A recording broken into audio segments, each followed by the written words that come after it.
سلام به همه، خیلی خوش اومد به کانال من، کانال میسیس شیما یا انگلیش با شیما. امیدوارم که حال دلتون عالی باشه و لبخند همیشه بر روی لبهایتون باشه. ما رسیدیم دوباره به قسمت جدیدی از تله شادمانی. من که خیلی هیجان دارم که ببینم که چرا اینقدر سخته که ما خوشحال باشیم. ما توی ویدیو قبلی یاد گرفتیم که واقعا شاد بودن عادی نیست. happiness is not normal و میخوایم در ادامه بریم ببینیم که داستان از چه قراره. من خیلی سریع بدون هیچ گونه حاشیه و مقدمه میخوام برم سراغ این که ببینم که چرا ما اینقدر برامون سخته که خوشحال باشیم. پس قبل از این که بریم یادت نره که این ویدیو رو لایک کنی، سابسکرایب کنی چنلم رو، نظرت رو هم حتما برام بنویسی و از هم مهمتر ماگ مورد علاقت با نوشیدنی مورد علاقت هم یادت نره. بزن بریم. Why is it so difficult to be happy؟ بچه ها اینجا رو نگاه کنید. این متن انگار نیست خودش. خیلی باید طول بکشه تا فکر کنی ببینی این چی داره بهت میگه. واقعا ما هم به همین اندازه که خوندن این عبارتی که Why is it so difficult to be happy رو بخوایم بخونیم، پیدا کردن شادی و خوشحال بودنم برامون سخته. پس بریم سراغ بخش 4 پیشگفتار کتاب تله شادمانی. Why is it so difficult to be happy? To answer this question, we need to take a journey back in time. The modern human mind, with its amazing ability to analyze, plan, create, and communicate, has largely evolved over the last 100,000 years since our species, Homo sapiens, first appeared on the planet. But our minds did not evolve to make us feel good, so we could tell great jokes, write sonnets, and say, I love you. Our minds evolved to help us survive in a world fraught with danger. Imagine that you're an early human hunter-gatherer. What are your essential needs in order to survive and reproduce? There are 4 of them: food, water, shelter, and sex. But none of these things mean much if you're dead. So the number one priority of the primitive human mind was to look out for anything that might harm you and avoid it. In a sense, the primitive mind was a don't get killed device, and it proved enormously useful. The better our ancestors became at anticipating and avoiding danger, the longer they lived and the more children they had. برای اینکه به این سوال پاسخ بدیم نیاز داریم که در زمان سفر کنیم. خب انسان مدرن الانمون که در واقع ابیلیتی های متعددی داره، توانایی های در واقع عالی داره، مثل آنالیز کردن، برنامه‌ریزی، خلق چیزهای مختلف و ارتباط، خب به طور زیاد و در واقع میشه گفت گسترده‌ای تکامل پیدا کرده در طی این چند صد سال اخیر، چند صد هزار سال اخیر، از موقعی که اولین انسان‌ها یا انسان‌های اولیه هوموسیپینز روی پلنت نمودار شدن، پدیدار شدن. ولی با وجود اینکه بله یک سری از در واقع ویژگی‌های خیلی زیادی رو ما داریم که تکامل پیدا کردن، ولی ذهنمون تکامل پیدا نکرده که حال ما رو خوب بکنه. نمیدونم جوکای خیلی خوبی بگیم یا غزل‌ها و شعرهای قشنگ بنویسیم و بگیم من تو رو دوست دارم و I love you اینا. نه. Our minds evolved to help us survive in a world fraught with danger. ذهن ما تکامل پیدا کرده که بهمون کمک بکنه که توی یه دنیای پر از خطر زنده بمونیم. حالا فرض کن که تو یک شکارچی هستی، یک انسان اولیه شکارچی هستی. به نظرت اون نیازهای مهم و ضروری برای اینکه زنده بمونی و دوباره در واقع تولید مثل کنی چی میتونه باشه؟ خب غذا، آب، پناهگاه و سکسه. ولی هیچ کدوم اینا اونقدر معنی نداره وقتی که تو مردی. پس اولین اولویت برای ذهن انسان اولیه چیه؟ این که بگرده اون چیزی که باعث آسیبش میشه رو پیدا کنه و ازش دوری کنه. یعنی تو جوهره و وجود در واقع ذهن یک انسان اولیه چی بوده؟ کشته نشو. و خب این خیلی خوب خودش رو نشون داده و خیلی خوب بوده و هر چقدر بهتر بودن انسسترها یا در واقع نیاکانمون توی پیش بینی کردن و دوری از خطر، بیشتر زندگی کردن و بیشتر بچه آوردن. بچه یه ساختار خیلی خوشگل رو میخوایم اینجا با هم یاد بگیریم. خب اول بریم یه مقدار با هم دیگه عمیق باشیم ببینیم که چیزای مختلفی که داخل این پاراگراف یاد میگیریم چیا هستن. اول از همه این که مثل همیشه که present perfect رو داره نشون میده، اینجا اومده از یه زمان خیلی دور آوردتش به الان. پس مهم نیست که اون زمانی که داری حرف میزنی مال 3 دقیقه پیشه، مال 300 سال پیشه یا 300,000 سال پیشه. پس has largely evolved over the last 100,000 years since. پس over رو آورده، since رو هم آورده. بچه ها اینجا ما evolve داریم. evolve دقت داشته باشید. evolve این فعلشه. evolve به معنی تکامل پیدا کردن یا تکامل یافتنه. یه ساختار قشنگ دیگه ای هم که قبلا در موردش صحبت کردیم enormously useful، یعنی ترکیب یه دونه قید و یک صفت. It proved enormously useful. اما قبلا هم با هم دیگه در مورد the better the more با هم صحبت کردیم. The better our ancestors became at anticipating and avoiding danger. دقت داشته باشین the better رو که میارم بعد فاعل و بعد فعل. The longer they lived, the longer فاعل فعل they lived and the more children they had. ساختاریه که داخل این کتاب خیلی باهاش روبرو میشیم. خب بریم ادامه بدیم. With each generation, the human mind became increasingly skilled at predicting and avoiding danger. And now, after 100,000 years of evolution, the modern mind is still constantly on the lookout for trouble. It assesses and judges almost everything we encounter. Is this good or bad? Safe or dangerous? Harmful or helpful? These days, though, it's not saber-toothed cats or 200-kilogram wolves that our mind warns us about. Instead, it's losing our job, being rejected, getting a speeding ticket, not being able to pay the bills, embarrassing ourselves in public, upsetting our loved ones, getting cancer, or any of a million and one other common worries. As a result, we spend a lot of time worrying about things that more often than not never happen. Another essential for the survival of any early human is to belong to a group. If your clan boots you out, it won't be long before the wolves find you. So, how does the mind protect you from rejection by the group? By comparing you with other members of the clan. Am I fitting it? Am I doing the right thing? Am I contributing enough? Am I as good as the others? Am I doing anything that might get me rejected? درد دل هممونه ها. یعنی این قسمته به نظرم یه قسمت مهمی از این کتابه که دقیقا داره نشونه میگیره اون قسمتی که هممون باهاش مشکل داریم و درد میکشیم ازش. خب هر جنریشن و هر نسل که میگذره میبینیم که انسان‌ها خب خیلی بهتر میشن توی پیشبینی کردن و در واقع دوری کردن از خطرات و خب الانه میتونیم بگیم که با وجود اینکه سالیان سال گذشته ولی ذهن مدرن ما همچنان دنبال دردسر میگرده. And look out for trouble. Look out for trouble یعنی دنبال دردسره. و اون همیشه ارزیابی میکنه، قضاوت میکنه ببین آیا اون چیزایی که روبرو باهاش میشه چجورین؟ خوبن، بدن، امنن، خطرناکن، ضرر میزنن، نه بهمون کمک میکنن و همیشه در حال این در واقع ارزیابی هست.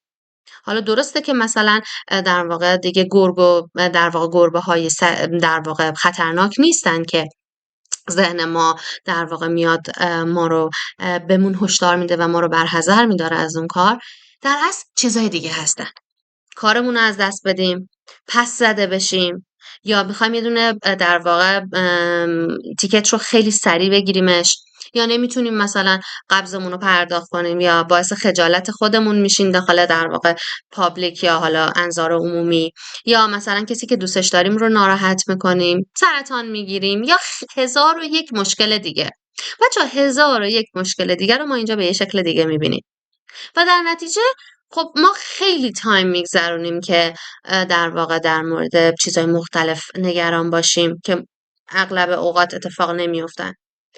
حالا در کنار اینکه ما باید زنده بمونیم، یه چیز دیگه هم خیلی مهم بوده برای انسان‌های اولیه، اینکه جزئی از یه گروه باشن و اگر اون گروه تو رو بکنه بیرون خیلی کم طول میکشه که تو در اصل چی میشی، در واقع توسط گرگ ها شکار میشی. خب چجوری حالا ذهن تو میتونه تو رو محافظت کنه از چی؟ از اینکه توسط یه گروهی پس زده نشی، ریجکت نشی، یا در واقع وقتی که تو رو داره با بقیه اعضا مقایسه میکنه، آیا من واقعا مناسبم؟ من دارم به اندازه کافی درست کار انجام میدم؟ آیا من دارم به اندازه کافی شرکت میکنم، یا من به اندازه بقیه در واقع خوبم، یا آیا من دارم یه کاری رو انجام میدم که منو در واقع طرد کنن، منو پس بزنن. همیشه این فکرها توی ذهنمونه و به نظرم یه چیزی که هممون باهاش سر و کار داریم. اصلا فرقی نمیکنه تو چه قشری باشین، تو چه سنی باشین، تو چه شغلی باشین. خب دوباره ساختار adverb adjective رو میبینیم. increasingly skilled at. بچه دقت کنید skilled at prepositionش at مثل good at bad at. خب اینجا at داریم و چون at preposition هست فعلمون بعد از اون حتما باید ing بگیره.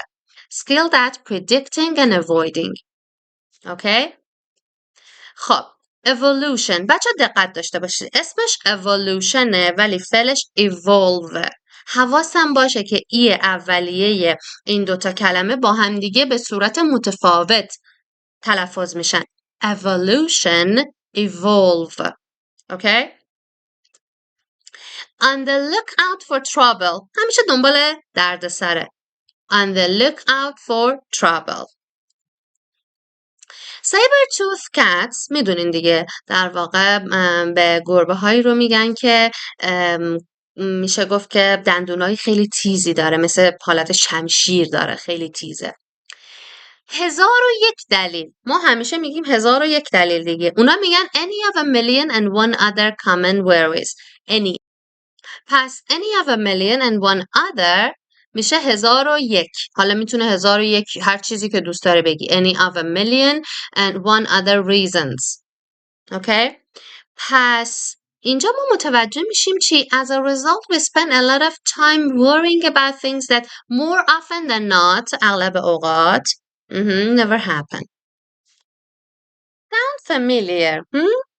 Our modern day minds are continually warning us of rejection and comparing us against the rest of society. No wonder we spend so much energy worrying whether people will like us. No wonder we're always looking for ways to improve ourselves or putting ourselves down because we don't measure up. 100,000 years ago, we had only the few members of our immediate clan to compare ourselves with. But these days, we can open any newspaper or magazine, switch on any television, tune into any radio, and instantly find a whole host of people who are smarter, richer, taller, slimmer, sexier, stronger, more powerful, more famous, more successful, or more admired than we are. What's the fastest way to make a teenage girl depressed? Show her a fashion magazine. When she compares herself to all those airbrushed, collagen-enhanced, digitally altered supermodels, she's guaranteed to feel inferior or downright unattractive. And the rest of us are not that different. Thanks to evolution, our minds are now so sophisticated they can even dream up a fantasy of the person we'd like to be and then compare our real self to that impossible standard. What chance have we got? we will always end up feeling not good enough. به نظرم این بخش واقعا درد دل هممون رو میگه. خب خیلی یک مورد آشنایی بود دیگه.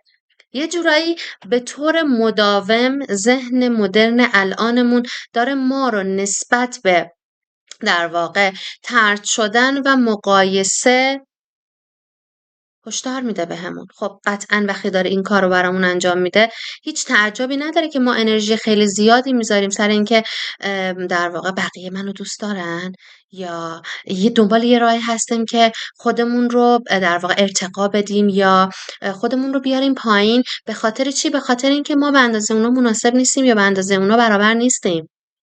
خب قدیما فقط یه تعداد کمی بوده که ما خودمون رو باشون مقایسه میکردیم، ولی الان هر کاری که بکنی داخلش مقایسه در میاد. چه نیوز پیپر باز کنی، چه تلویزیون نگاه کنی، چه اینستا رو باز کنی، چه فیسبوک باز کنی، هر جا رو نگاه میکنی میبینی یه چیزی وجود داره که تو بتونی خودت رو باهاش مقایسه کنی یا اون خودش رو با تو مقایسه بکنه و حالش بد بشه.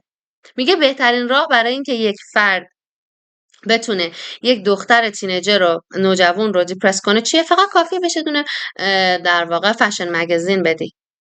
خب اون خودش رو میاد چیکار میکنه؟ با افرادی مقایسه میکنه که خیلی ایدئالن دیگه و خب قطعا حالش بد میشه. و حالا خدا رو شکر به خاطر این تکامل ها ذهن ما هم اینقدر پیچیده شده که میتونه واسه خودش یک فانتزی جدیدی درست بکنه. یه چیزی که از توهی ساخته شده رو درست میکنه، از اینکه من دوست دارم اینو باشم ولی این نیست. بعد اونی که دوست داره باشه رو میاد با خود واقعیش مقایسه میکنه. ای دل غافل چی میشه؟ آخر سر به چی میرسیم؟ به حال بد، به اینکه ما کافی نیستیم. حقیقتا اینقدر اینجا در واقع درد دل آشنایی هممون رو داره میگه که دوست دارم یکم تنفس داشته باشیم بعد بریم سراغ انگلیسی. به نظرم تو هم این رو خیلی تجربه کردی، اینکه تلاش کردی که خودت رو ارتقا بدی که داخل اون گروه پذیرفته بشی، تلاش کردی که در واقع هر جور شده یه کاری بکنی که بقیه دوستت داشته باشن. اینقدر خودت رو آوردی پایین، اینقدر خودت رو اذیت کردی فقط به خاطر اینکه فکر میکردی که اونا تو رو نمیپذیرن یا تو براشون مناسب نیستی یا اصلا اندازه اونها برتری نداری. به نظرم واقعا ما باید پیدا کنیم که اصلا خوشحالی یعنی چی. اگه موافقی بریم با همدیگه ادامهش رو ببینیم. اول یکم انگلیسی یاد بگیریم و ادامه بدیم. خب no wonder یعنی تعجبی نداره. no wonder.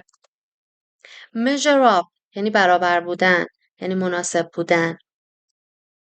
more admired than we are. بچه این ساختاریه. مثلا من میگم علی is taller than زهرا. میام یک فرد رو انتخاب میکنم. حالا میگم که علی is more powerful than زهرا. حالا میخوام نگم زهرا، میگم علی is more powerful than she is. پس میام چیکار میکنم؟ she رو میارم و is. اینجا گفته که more admired than we are. پس یه مدل مقایسه کردن متفاوتی که میتونیم استفاده کنیم اینه. بچه ها inferior یعنی چی؟ inferior یعنی کسی که خودش رو کمتر میبینه، کمتر میدونه، احساس پایین بودن، پست بودن، کم بودن رو داره. و downright unattractive بچه این دوباره همون ساختاره، یه دونه قید به همراه صفته. downright یعنی کاملا خودش رو unattractive میبینه، کسی که جذاب نیست. dream up یه چیز رو ساختن، یه چیز رو از تهی ساختن و در واقع میشه گفت که بهتر بگم یه چیز واهی رو ساختن. اما now for any stone age person with ambition the general rule for success is the more the better. The more sophisticated your weapons and the more of them you have, the more food you can kill. The more plentiful your food stores, the better your chances are for living through times of scarcity. The more substantial your shelter, the safer you are from weather and wild animals. The more children you have, the better the chance that some of them will survive into adulthood. No surprise then that our modern mind continually looks for more. More money, more status, more love, more job satisfaction, a newer car, a younger looking body, a younger looking partner, a bigger house. And if we succeed, if we actually get more money or a newer car or a better job, then we're satisfied for a while. But sooner or later, and usually sooner, we end up wanting more. Thus, evolution has shaped our minds so that we are almost inevitably destined to suffer psychologically, to compare, evaluate, and criticize ourselves, to focus on what we're lacking, to be dissatisfied with what we have, and to imagine all sorts of frightening scenarios, most of which will never happen. No wonder humans find it hard to be happy. بچه ها، چیزی که برای یک فرد عصر سنگ خیلی مهمه برای موفقیتش اینه که هرچی بیشتر بهتر. خب هرچی که سلاح تو پیچیده تر و بیشتر ازش داشته باشی، خب بیشتر میتونی غذا داشته باشی. هرچی بیشتر بتونی ذخیره کنی غذا، خب خیلی بهتر میتونی توی در واقع مواقع کمبود زندگی کنی. شانس زندگی کردنت بیشتره. هرچی پناهگاهت محکم‌تر باشه، خب بهتر میتونی زندگی کنی دیگه، در امانی نسبت به آب و هوا و حیوانات وحشی. هرچی بچه بیشتری داشته باشی، خب شانس اینکه بعضیاشون بزرگ بشن و به در واقع بلوغ برسن بیشتره. خب پس خیلی جای تعجب نیست که زندگی ما بر اساس بیشتر بودن بنا نهاده شده. اینکه ذهن من دنبال اینه که من یه چیز رو بیشتر داشته باشم، پول بیشتر داشته باشم، جاه و مقام بیشتری داشته باشم، عشق بیشتر، هر چیزی که فکر کنی دنبال یه چیز بیشترم. خب میخوام رضایت شغلیم بیشتر باشه، میخوام کارم جدیدتر باشه، میخوام منظورم ماشین بود، ماشینم جدیدتر باشه، دنبال یک در واقع بدنی هستم که جوانتر باشه، یا مثلا پارتنری میخوام باشه که جوون باشه. خب اگر هم ما واقعا موفق باشیم، یعنی بتونیم مثلا چیزای بیشتری داشته باشیم، خب قطعا خوشحالیم، ولی فقط واسه یه مدت. چرا؟ چون که دیر یا زود، که معمولا هم زوده، ما تهش به چی میرسیم؟ تهش به خواستن بیشتر میرسیم.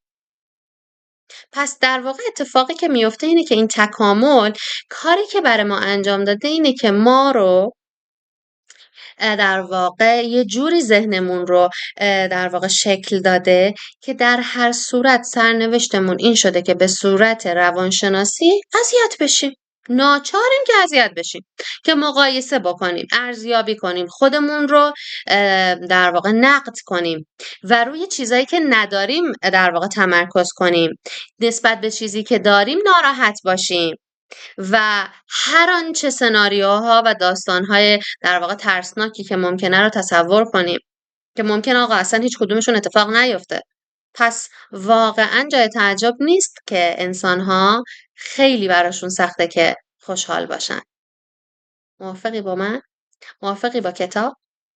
من که واقعا باش موافقم. این ذهن اصلا همه چی از این ذهن ما میاد، ذهن مایی که این کارو با ما میکنه. خب بریم سراغ اینجا. چند تا چیز رو با هم یاد بگیریم. بچه Stone Age Person در واقع در مورد یک عصرها و زمانهای مختلفیه که ما در دوران داریم که اگه خیلی بهشون علاقه مندید میتونید در موردشون در واقع جستجو کنید. اما بیایم سراغ یه چند تا عبارت خیلی مهم. The more the better. دوباره دیدین گفتم قراره این خیلی تکرار بشه. The more sophisticated your weapons, the more of them you have, the more food you can kill. پس اگه دقت بکنید با همون ساختاره the more فاعل فعل. گاهی مواقع فعل هم ندارین، مثل چی؟ The more sophisticated your weapons. پس یه مثال دیگه چیه؟ The more plentiful your food stores, the better your chances are for living through times of scarcity. Scarcity یعنی موقعی که ما در واقع چیزای مختلفی که نیازمون هستش رو کم داریم. The more substantial your shelter, the safer you are from weather and wild animals. The more children you have, the better the chance that some of them will survive into adulthood. بچه‌ها بیایم سراغ این عبارت خیلی قشنگ که ساختار شرطی رو میخواد بهمون یاد بده. زمانی رو داره میگه که آقا مطمئنی که این اتفاق میفته. And if we succeed, if we actually get more money or a newer car or a better job, پس با simple present اومده, then we're satisfied for a while. Simple present یعنی اتفاقی که میفته. درسته؟ پس ما از این ساختار استفاده میکنیم زمانی که میدونیم که یک سری اتفاق میفتن، پس اون شرط حتما در واقع برقرار میشه. پس وقتی که شما میخواین در مورد یک سری شروط حرف بزنین که میدونین که در نهایت بهشون میرسین، میتونین از این ساختار استفاده کنید. But sooner or later یعنی دیر یا زود دیگه. End up بچه ها ما توی در واقع اسلاید قبلی هم در مورد end up خوندیم. End up یعنی آخرش به چی میرسه؟ آخرش به بیشتر خواستن میرسه. تهش به این منتهی میشه. اما what's next? What exactly is happiness? اگه تو هم دوست داری ادامهش رو ببینی و بدونی واقعا خوشبختی و خوشحالی چیه، با من همراه شو قسمت بعدی رو ببین. اما قبلش یادت نداره نظرتو در مورد این ویدیو بگی. نظرت در مورد این که واقعا این کتاب چی بهمون گفت؟ واقعا باهاش موافقی یا نه؟ نه فقط در مورد ویدیو، در مورد کتابم برام بگو. یادت هم نره که کانالم رو سابسکرایب کنی، این ویدیو رو لایک کنی، برای دوستاتم بفرستی. پس منتظر باش جمعه بعدی ویدیو بعدی رو ببین. تا ویدیو بعدی و جمعه بعدی بدرود. Goodbye everyone.